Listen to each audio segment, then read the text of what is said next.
Há rumores de que esse surto de microcefalia no país seja causado por vacinas contra a rubéola vencida, vez que a rubéola é uma das causas de microcefalia.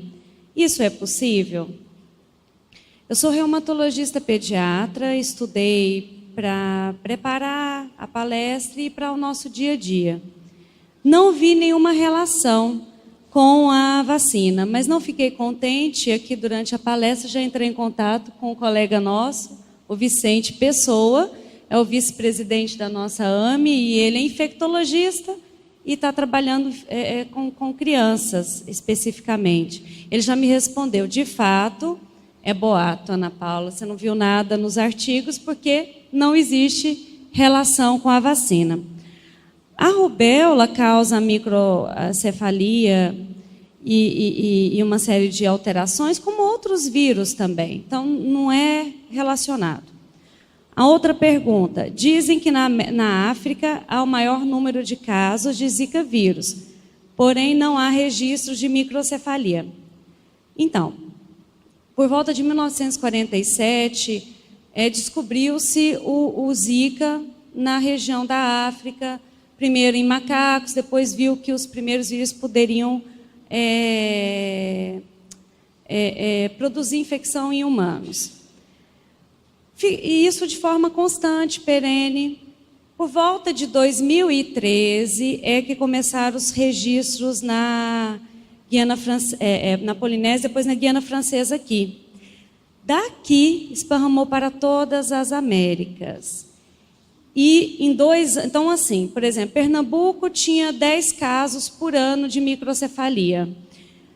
De 2013, 14 para 2015, quer dizer, nos últimos meses, foi para 1.000 casos, né? Muito mais do que isso. Então, depois que veio aqui para a América Central e disseminou, é que foi, pelo aumento dos casos, por tudo que aconteceu, é que começaram os estudos de forma sistematizada. Então, hoje, eu não mostrei para vocês que só em fevereiro que a OMS fez realmente a relação com a microcefalia e o Zika. Então, e os sintomas neurológicos, Guillain-Barré e etc. Então, está muito recente. Naquela época, não tinha os estudos sistematizados. Hoje, anteontem, saiu um artigo também, já sabendo, delineando todas as alterações encontradas do Zika. A microcefalia é do Zika vírus. Ele tem um tropismo pelo sistema nervoso central, assim como a febre amarela e o dengue. Então, tropismo é assim, ele gosta, então ele vai para o sistema nervoso central. Com certeza, esses casos que tinham na África, deveria ter também manifestações de Guillain-Barré, microcefalia, só que não foram registrados. Acho que se sobrou alguma dúvida, eu fico à disposição. Bom, chegaram 3 perguntas aqui, eu vou começar pela primeira. Quando a criança vai para a creche o dia todo, isso pode, no futuro, aparecer doenças, uma vez que a criança, ainda com pouca idade, requer a presença dos pais com carinho, aconchegos? Pode explicar isso? Aqui, gente, nós vamos envolver algumas questões. Então, uma delas é o seguinte, a primeira delas, os nossos filhos são espíritos. Eu falo que a gente funciona da seguinte forma em relação ao afeto. Então, imagina que cada filho traz um baldinho. Aí a mãe vai lá, enche aquele baldinho de afeto, mas tem espírito que vem com tanta carência devido às experiências passadas, que toda aquela água que você vai jogando naquele baldinho, o baldinho esvazia imediatamente. Então, independente dessa criança ir para a creche, ficar o dia todo ou não, isso vai depender muito do que aquele espírito está trazendo. Então, esse é o primeiro ponto que eu queria colocar.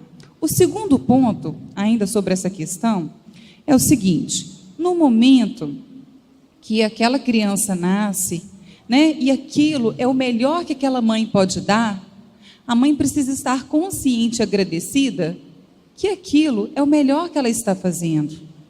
Então, a mãe está lá trabalhando o dia todo, ela, ao invés de ficar culpada, ela pode vibrar na gratidão. Que bom que eu tenho esse trabalho para poder dar comida para o meu filho, que bom que eu tenho esse trabalho para poder dar lazer. Mas no momento que eu chegar em casa, eu posso, nos 10, 15 ou 20 minutos que eu puder ficar com ele, eu estar inteira. E o que atrapalha a gente de ficar inteira dentro de casa? A nossa culpa, as nossas preocupações. Muitas vezes eu estou olhando para minha criança, para minha filha que ficou o dia inteiro na creche, com culpa, pensando lá no futuro. Aí eu estou enxergando a minha filha? Não, porque eu estou enxergando uma projeção do futuro. E que gostoso vai ser se essa mãe poder chegar do trabalho agradecida, olhar para a filha e pensar, agora eu vou aproveitar, bem aproveitado, esses 10 minutos. Como as crianças são muito conectadas aos pais, muito mais do que nós imaginamos, essa criança ainda vai receber essa sintonia gostosa com a mãe, de pensar, ai, que bom, passei o dia inteiro na escola, agora eu vou aproveitar a minha mamãe. E ela fica ali vibrando junto com a mãe. Porque muitas vezes a criança representa sintomas da mãe e do pai, mas aí já é outra questão. Então, espero ter respondido essa pergunta. Também, se tiver ficado alguma coisa em aberto, estou à disposição. Tá? Isso pode influenciar em futuros traumas? Depende. Por quê? Depende da postura da mãe. Então, se a mãe está tranquila que esse é o melhor que ela pode dar, essa é a condição que esse espírito se programou para vir. Vamos nos alegrar com isso. Mas se esse espírito é aquele espírito do baldinho vazio, que a mãe vai lá, enche de água, e o balde esvazia muito rápido de água, aí vai ficar difícil. Na verdade, ele não está gerando doença por isso, mas esse espírito já traz com ele uma carência muito grande. Mas, Letícia, para ajudar esse espírito, não deveria lá ficar colado nele o dia inteiro? Não, porque justamente ele veio à vida então para trabalhar isso também. Né? Porque agora, se ele vier adoecer, é porque isso está despertando coisas de outras vidas, coisas que ele já traz. Mas cabe a ele trabalhar as carências dele também. E nós, como mães, precisamos suportar isso. Nós não vamos resolver tudo. Então, vamos nos alegrar com o melhor que vocês conseguem dar para o filho de vocês. E ficarem tranquilas. Eu tenho 10 minutos todo dia com meu filho, que possam ser 10 minutos, eu ali inteira, olhando para o meu filho, sem pensar no futuro agora, senão eu deixo de ver a minha criança, tão pequena, tão bebê. Ok? Vamos lá para a próxima. O que entendemos como inconsciente se refere apenas da presente encarnação ou influência de vidas e aspectos e hábitos passados?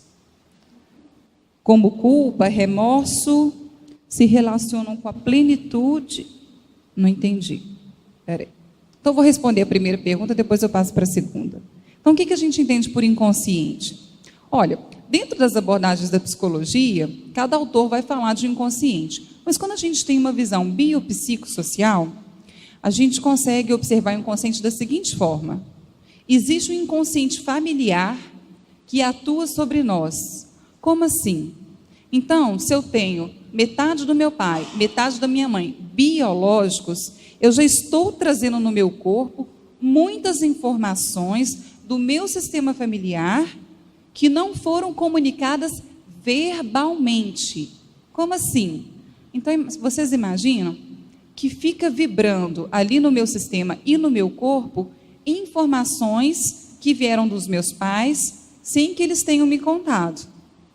Por exemplo, já atendi um caso uma vez que a mocinha tinha muito receio de ser abusada, de ser estuprada, mas, na verdade, quando a gente começou a conversar sobre o sistema dela era um sistema familiar que vinha registrado de muitos abusos. Mas, olha que interessante, da mãe para cima. Mãe, vó, irmã da avó, mas aquilo não chegou até ela. E no momento que ela começou a trazer isso para a terapia, ela não sabia que a própria mãe tinha passado por um abuso. Mas como eu trabalho com essa abordagem, eu vejo o inconsciente, né? A gente podendo abranger todos esses aspectos. Eu estou começando do familiar, ainda vou chegar nos outros inconscientes. Então, estou falando do aspecto do inconsciente familiar. São transmissões psíquicas que passam de gerações para gerações. A abordagem que trabalha com isso dentro da psicologia familiar sistêmica é a transgeracionalidade. É o estudo das transmissões psíquicas através de gerações. Então, muitas vezes, vocês imaginam, aquela avó registrou o pavor de ser abusada, que passou para a mãe registrou, que passou para a filha. Olha que interessante. Então, se eu sou uma pessoa adotada, claro, eu vou ter influência do meu meio, mas eu estou trazendo no meu corpinho, lá desde criança, informações do meu sistema familiar de origem. E a gente vê hoje, né, as pessoas que às vezes fazem doação de óvulo ou doação de esperma, claro, a criança vai ser influenciada por aquela educação que os pais adotivos vão dar, mas ela traz com ela a bagagem das transmissões psíquicas do sistema familiar de onde ela veio, mais a bagagem espiritual, mais a bagagem da infância. Uai, Letícia, o que sobrou da gente, então? Pouco. Então, nós temos o nosso sistema familiar, que influencia o inconsciente familiar, temos o inconsciente freudiano, temos o inconsciente de vidas passadas e temos o inconsciente dessa vida. Coisas que nós registramos na infância, guardamos, fazemos promessas na infância e às vezes aquilo continua atuando. É o que muitos autores chamam de script. Tudo isso influencia o nosso jeito de agir, de pensar. Por isso que a autoobservação é muito importante. Por isso que conhecer a nossa família de origem é muito importante. Por quê? Porque através desse conhecimento eu consigo diferenciar, mas espera aí, esse medo de ser abusada, isso não é bem meu. Claro que com certeza pode abrir uma janelinha que talvez uma vida passada eu também tenha sido. Mas as coisas que são transmitidas na nossa vida psíquica através de gerações, isso é muito forte. A gente vê isso todos os dias. É muito forte, é mais do que a gente imagina. Então, espero que tenha respondido. Estamos submetidos a esses inconscientes familiar, o inconsciente de agora, o inconsciente de vidas passadas. E é muito importante a gente tomar consciência dentro daquilo que a gente dá conta, para que a gente consiga separar o que é meu de agora e o que não é. E agora a última pergunta. Nas suas colocações, você enfatizou a questão da convivência e a observação dos pais biológicos. No início da palestra, quando eu disse que a gente tem um caderninho inconsciente, que a gente vai anotando as coisas, aí vai juntar dois aspectos. O tal do baldinho. Se o meu baldinho esvazia rápido, se eu sou uma pessoa muito carente, o meu caderninho do que eu estou observando lá, se meus pais estão me dando ou não, ele vai ter várias anotações em poucos anos de vida, porque eu sou muito carente. Não é verdade? É com as observações do dia a dia, do cotidiano, sim, dos pais biológicos, mas também de como eu interpretei o fato de ser adotada. Porque para alguns, a adoção é algo muito doloroso. No caderninho vai estar escrito lá, eu interpretei que os meus pais me rejeitaram. Porque aquele espírito, com certeza, traz outros registros de rejeição. Então, a rejeição de agora, que eu interpreto como rejeição, abre outras janelas do meu inconsciente de rejeições que eu já vivi. Mas eu tenho várias influências que atuam sobre mim. A minha vida agora, a infância com os pais que eu convivo, o espírito que eu sou, eu não sei quanto de água que eu preciso para esse meu baldinho para eu beber esse baldinho e me sentir nutrida? Isso vai depender de cada pessoa. E também a forma que eu vejo os meus pais biológicos. É muito importante a gente ter gratidão, mesmo que eles não puderam cuidar da gente. Mas a força da vida escolheu os dois para ter aquele encontro do seu pai e da sua mãe, para você chegar até aqui. Então nós somos muito especiais por isso, porque uma força maior cuidou desse encontro. Quantos casais tentam engravidar e não conseguem? Então a gente pode olhar para a nossa mãe, a biológica, e ter muita gratidão por essa força da vida ter atuado sobre ela e sobre o meu pai. E gratidão também pelos pais biológicos, que tiveram a coragem, não é, de assumir um filho que não era deles e desenvolver o amor e o carinho, né, que muitos têm aqui com aqueles que são adotados. A questão não é de convivência. Olha, gente, a questão não é só de convivência. E para exemplificar isso, eu vou contar sobre a Pérola e a Pétala. Duas menininhas que foram adotadas, e quem atendeu esse caso foi uma professora minha lá de Belo Horizonte. Essa professora conta que essas duas crianças foram adotadas ainda bem pequenas. Uma tinha apenas 9 meses e a outra devia ter 1 ano e meio, por aí. Elas moravam na rua, com a mãe moradora de rua. A mãe se prostituía, a mãe bebia, a mãe não tinha rotina, ela era catadora de papel lá em Belo Horizonte. E as menininhas foram levadas para adoção. E quando a mais novinha completou 7 anos de idade, ou seja, não teve tempo dela ver como que era a vida da mãe. E os pais também não contaram como que era a mãe. Ela começou, então, a apresentar os mesmos comportamentos da mãe. Quais comportamentos?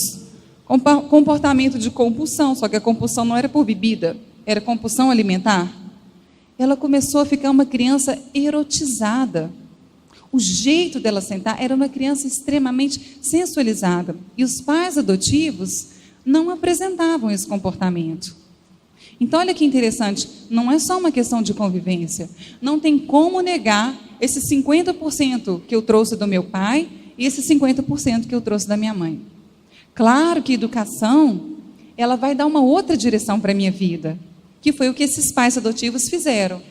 Mas não tem jeito de negar a minha origem. Eu falo que é a mesma coisa de eu bater no meu corpo e falar: essa mãe não existe, esse pai não existe. Existe, está aqui no meu corpo. E eu estou trazendo nesse corpo a minha transmissão psíquica desse inconsciente familiar, que é o inconsciente familiar da minha origem. Então, a criança chegou para essa professora minha, que atendeu ela, e falou assim: você sabia que a minha mãe me odeia? E essa professora falou assim: é mesmo? Mas por que você acha que ela te odeia?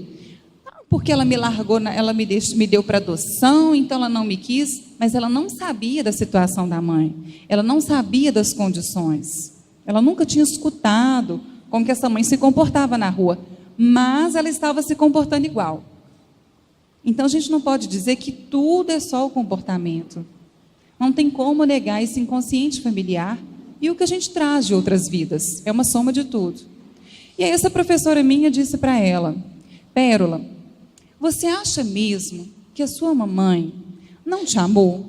Imagine a sua mamãe vivendo no escuro, sem comida para comer, sem trabalho, sem nada para fazer, vivendo no desespero das noites, sem segurança. E mesmo assim, ela olhou para você e para sua irmã e viu uma pérola e uma pétala. E essa criança entendeu o que a terapeuta estava dizendo, mesmo ainda tão pequena. Ela sorriu e falou: é. E não precisou dizer mais nada. Ela compreendeu o amor que aquela mamãe conseguiu dar para ela, mesmo tão pequena.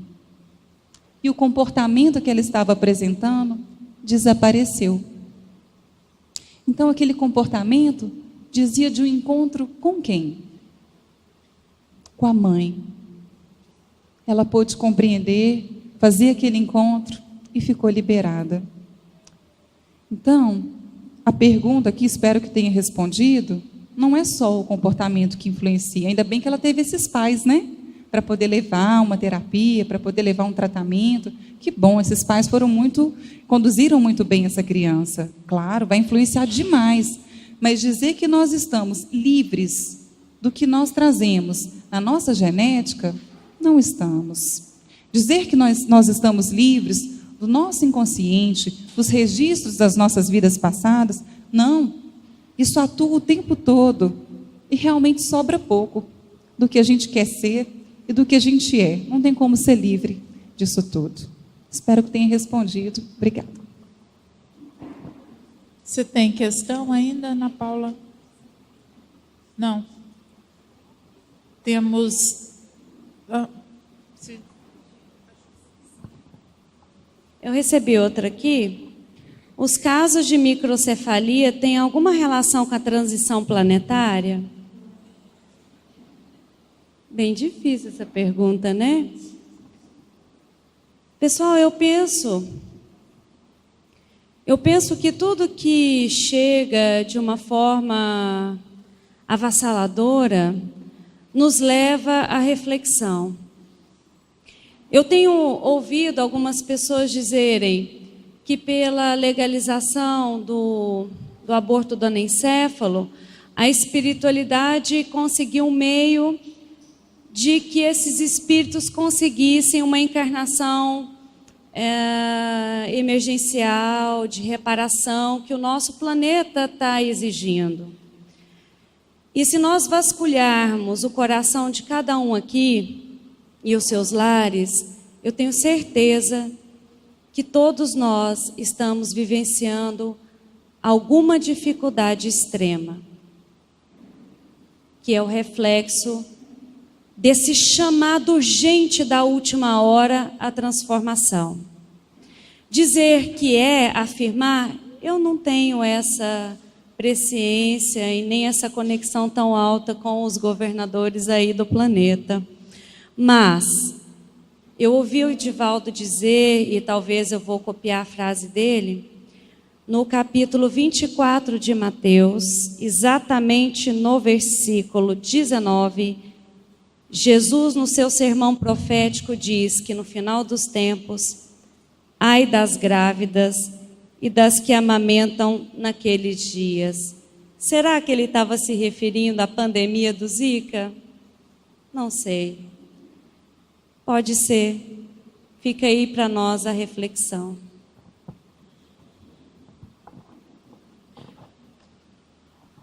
Bom, encerramos o nosso trabalho como mesa, clube da Luluzinha aqui, né? Amanhã acho que temos uma que é clube do Bolinha.